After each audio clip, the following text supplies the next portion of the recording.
No? So, if we don't like the Russians interfering in our politics, don't be surprised that they don't like us interfering in their politics. And the same thing goes with the Chinese. That's the power of nationalism. You want to remember this as time goes by.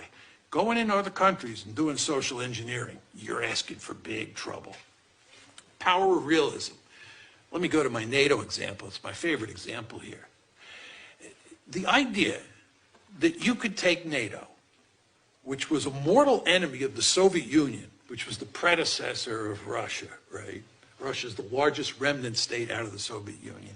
It sort of inherited the mantle of the Soviet Union. The idea that you could take NATO and march it right up to Russia's doorstep and Russia's going to do nothing is lunacy. It's just lunacy. Just to take the American case. The Americans have what's called the Monroe Doctrine. The Americans basically say, I know many of you are not going to like hearing this, but it's true. This is what the Americans basically say. We own the Western Hemisphere. It's our backyard. No distant great power from Europe or from Asia is either allowed to form a military alliance with a country in the Western Hemisphere or bring military forces into the Western Hemisphere. When I was young, we had this thing called the Cuban Missile Crisis. The Soviets put missiles in Cuba. This is categorically unacceptable to the United States. And we told the Soviets that, and we forced them to take the nuclear missiles out. Then they talked about building a naval base at Cienfuegos in Cuba. The United States again told them, this is categorically unacceptable. This is the Monroe Doctrine. You do not bring Soviet military forces into the Western Hemisphere. Let me give you a hypothetical situation. 50 years from now, China's really powerful.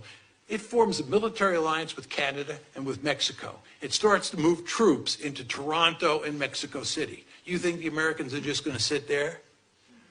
The Chinese ambassador to the United States and the Mexican ambassador to the United States go to the president and they say, you don't have anything to worry about.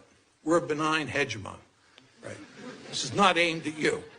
What do you think the president's going to believe that? You think we're going to tolerate Chinese military forces in Canada or in Mexico? I can assure you we are not. Well, the Russians are the same as the Americans in this regard.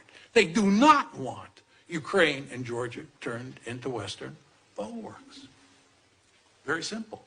By the way, Syria, you understand what happened in Syria. In 2011, when Assad's in trouble, the Americans, the Turks, the Saudis, the Qataris begin to move in, and they begin to fund the insurgents, and they begin to fuel the insurgency, and they begin to try to topple